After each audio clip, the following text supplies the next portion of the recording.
Hi there, Johnny here from johnnylipshamstudios.co.uk, and in today's video we are going to look at MixBus Compression.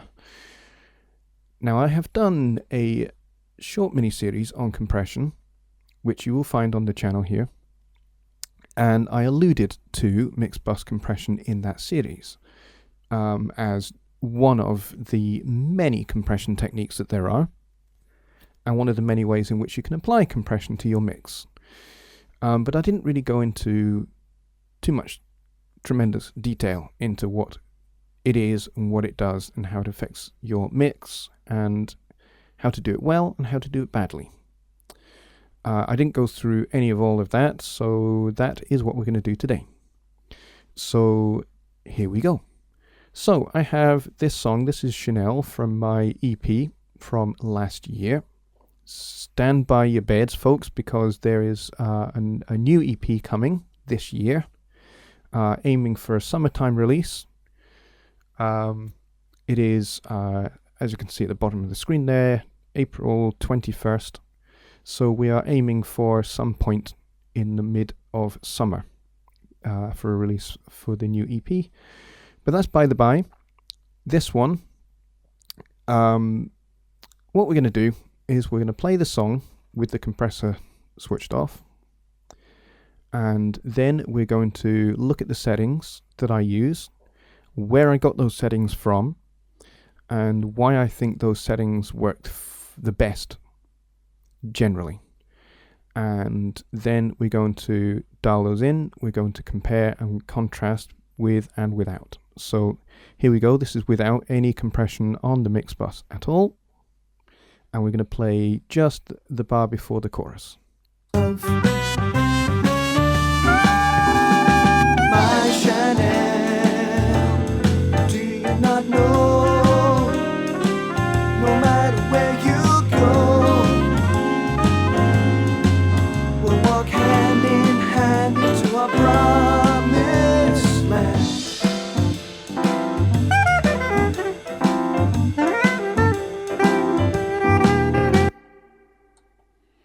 Alright, so let's take a look at what we've got on the compressor.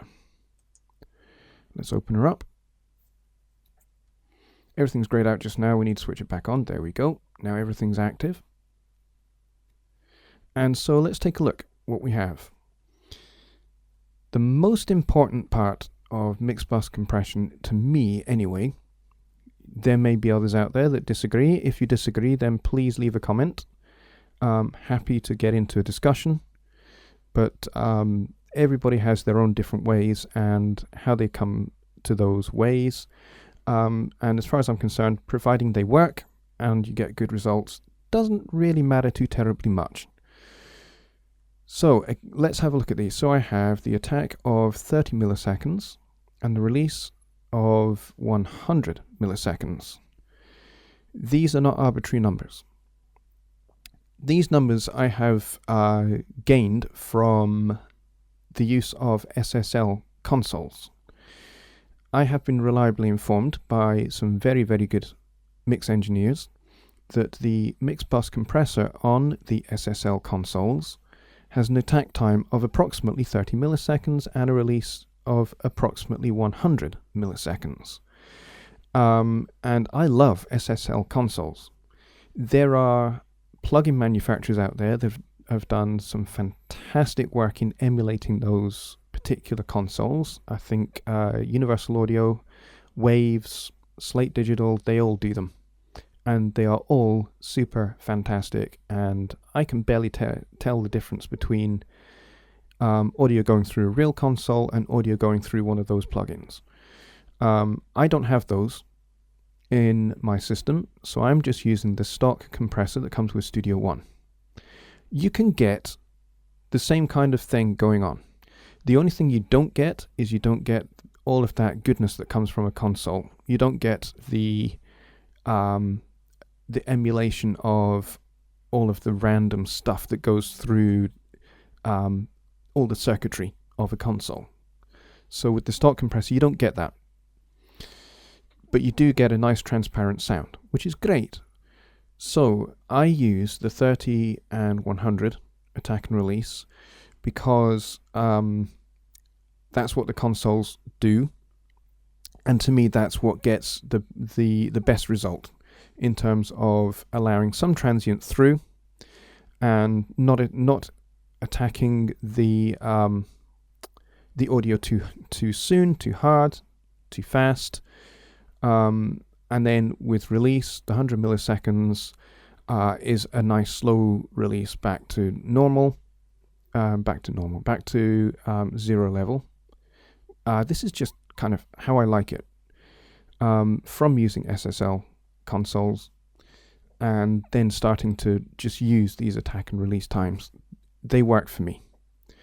So what I tend to do when I'm dialing this in is I have the threshold all the way up at zero, like this, and then I play the chorus of a song, usually on loop, because that's the fullest part of the song, where the most is going on in terms of elements of the mix, and I gradually pull this back until I see a tiny bit of gain reduction. And that's where I stop, generally speaking. The reason why I stop there is because I don't want to squash this mix. I want to basically just grab the peaks just a little bit and pull them down gently and transparently. That's what I want to do. And it's a bit of subtle glue, and it's fairly hard to discern in bypass mode. So we're going to have to listen very, very carefully. If you can't hear it, if you can't hear the difference, that's okay. Don't worry about it. This just controls it nicely. That's really fundamentally all there is to it. So let's roll this chorus and we'll bring this threshold back until we start seeing some gain reduction. My Chanel, do you not know? No matter where you go, we'll walk hand in hand into our promised land.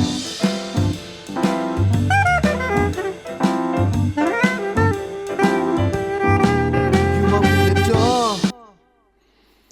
Okay, now typically I don't want to go past 1 dB of gain reduction because I don't want to squash the mix. I'm always quite concerned when doing MixBus compression about not squashing the mix.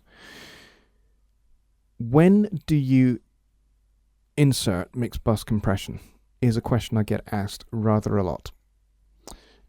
Now with this example, we're kind of doing this at the end of a finished mix.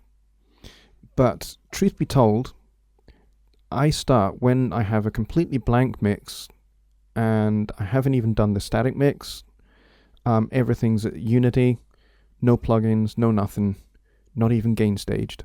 That's when I get the compressor in. It's pretty much the first thing I do once I've actually set up the mix and I've got all my channels routed to my buses, because this is where I start. You'll see that in my video called My Approach to a Mix.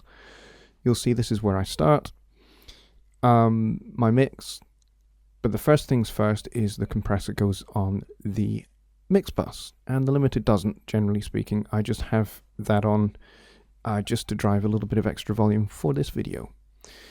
But that's where I start. I start with the compressor and I pull it back until we're seeing just a tiny little bit, half a dB maybe, up to 1 dB of gain reduction going on, and then I get to mixing. And as the mix develops, and as I'm throwing in EQs and compressors and all sorts of other stuff and reverbs and delays as the mix progresses and develops, this may well get adjusted because more gain is being added, and therefore the mix is getting a little bit louder and the compressor starts to compress a little bit too much. So I will back it off and I try to just keep adjusting it and try and hold it to round about under 1 dB if I can.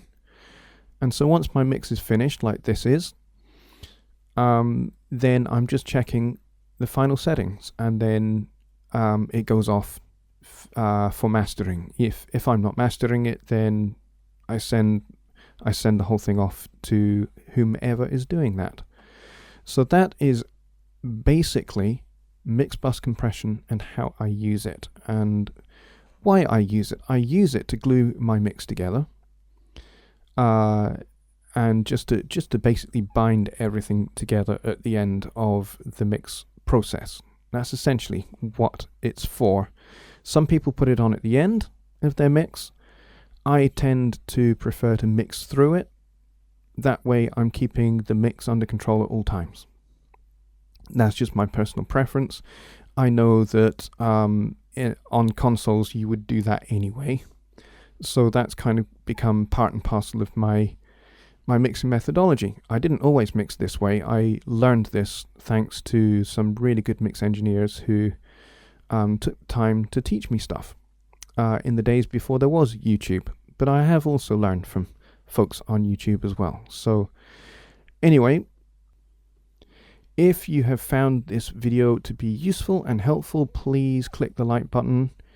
If you find what I'm doing generally on the channel to be of help and benefit to you, please hit the subscribe button. Really helps me out, and I really would love to build a really good community of subscribers on YouTube. Also, go and head over to www.johnnylipshamstudios.co.uk, where you'll find videos, articles, and all sorts of other stuff. And actually, you'll also find my first product, which I have developed in association with David Vignola over at homerecordingmadeeasy.com. Some of you may well have heard of him and seen what he does and seen his Quick Mix series and his Made Easy series. Well, the product that I have created is called MIDI Drums Made Easy, and has become a product, part of his Made Easy product line. And it's fantastic. It talks all about how to program MIDI drums and make them sound authentic, like you have an actual real drummer playing your part for your song. So that's what that's all about, and it's an insanely low price, as are all of Dave's products. They are all at an insanely low price, and yet, you know, they're all of tremendously high value. My product is no different. I try to, in the making of it, I try to adhere to standards that David sets for his product line, so that it was of the same quality and the same standard educationally and production wise. So go check that out. You'll find that on my products page. Just click the image and that will take you straight through to the Gumroad page where you can purchase it. And I would love it if everybody who watches this video who would love to learn more about programming drums and making it sound authentic would go and do that and purchase that series. There are more coming. I mean, this first one is just for beginners, but there's going to be an intermediate one coming very soon, and then towards the end of the year the advanced series will be available as well. So go and check those out, and I've got a whole bunch of other products that I'm in the process of creating. So go check all that out at www.johnnylipshamstudios.co.uk, and until next time, I'll see you on the next video.